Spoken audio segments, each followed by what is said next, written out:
Okay, നമ്മൾ ഇന്ന് നമ്മൾ ഇതിൽ നിന്ന് മീൻ പിടിക്കാൻ പോവാണ്. ഇവരെ പിടിച്ചിട്ട് ഇന്ന് നമുക്ക് ഒന്നെങ്കിൽ ഫ്രൈ ആക്കണം, അല്ലെങ്കിൽ ചൂടണം. അപ്പൊ എത്ര ഉണ്ട് എന്നുള്ള അറിയില്ല. ഓസ്കാർ മാവനുണ്ട്. ഓസ്കാർ ചെറിയ മീൻ നമ്മൾ ഇട്ടാ ഓസ്കാറൊക്കെ അടിച്ചു പോകും. അപ്പൊ ഓസ്കാറിനെ പിടിക്കണം, നമുക്ക് അക്വേറിയത്തിലേക്ക് മാറ്റണം.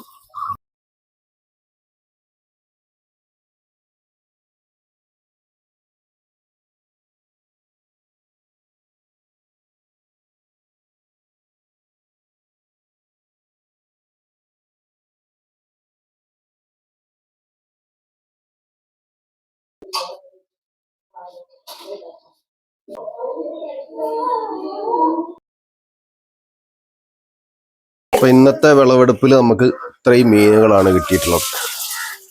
Red tilapia 2, 4, 6 red tilapia. ഇത് ചിത്രലാട, നമ്മളെ തന്നെ ഇതിൽപ്പെട്ട സാധനം തന്നെ.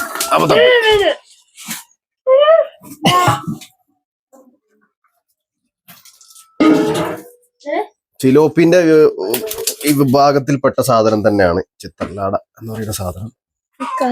ഇത് ചെമ്പല്ലിയാണ്. ചെമ്പല്ലി വളർച്ച മുരടിച്ചു പോയി.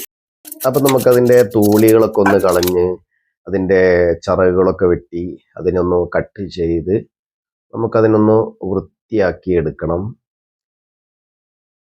അതിന്റെ ചിറകുകളൊക്കെ കട്ട് ചെയ്തിട്ട് നമുക്ക് ഒന്ന് റെഡിയാക്കി എടുക്കാം. അതിവിടെ വെട്ടിക്കഴിഞ്ഞിട്ടുണ്ട്. ഇനി നമുക്കതൊന്ന് വരിഞ്ഞ് അതിന്റെ എല്ലാം ഒന്ന് വരിഞ്ഞതിന് ശേഷം നമുക്കതൊക്കെ ഒന്ന് കഴുകി വൃത്തിയാക്കിയിട്ടെടുക്കാം. അപ്പോൾ ഓരോരുത്തർക്കും ഇഷ്ടമുള്ള രീതിയിലുള്ള ഇൻഗ്രീഡിയൻസ് അതിലേക്ക് ഉപയോഗിക്കാം. ഞാൻ അതിലേക്ക് ലേശം ഉപ്പ് ഉപയോഗിച്ചു, ലേശം മഞ്ഞൾപ്പൊടി ഉപയോഗിച്ചിട്ടുണ്ട്, അതുപോലെ തന്നെ ലേശം കുരുമുളക് പൊടി ഉപയോഗിച്ച് അതൊന്ന് മിക്സ് ചെയ്തിട്ടുണ്ട്, ഒന്ന് കുഴച്ച് വെച്ചിട്ടുണ്ട്. ലേശം പുതിന, അതുപോലെ തന്നെ കറിവേപ്പില, ഇഞ്ചി, വെളുത്തുള്ളി, കാന്താരി മുളക് ഇത്രയും അരച്ചെടുത്തിട്ട് അതിലേക്ക് ലേശം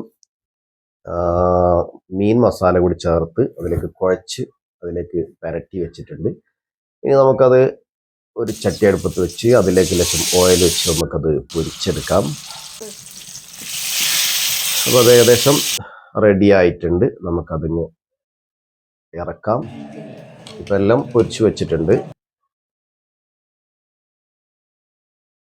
അപ്പം ഞാനിവിടെ അതിൻ്റെ രുചി ഞാനിവിടെ പറയുന്നില്ല. ഓരോരുത്തർക്കും ഇഷ്ടമുള്ള രീതിയിൽ പാകം ചെയ്ത് കഴിക്കാം.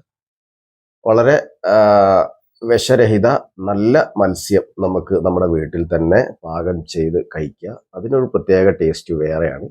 നമ്മൾ തന്നെ കൃഷി ചെയ്ത് നമ്മൾ തന്നെ കഴിക്കുന്ന സമയത്ത്. അപ്പോൾ എല്ലാവരും ആ കാര്യം ശ്രദ്ധിക്കുക.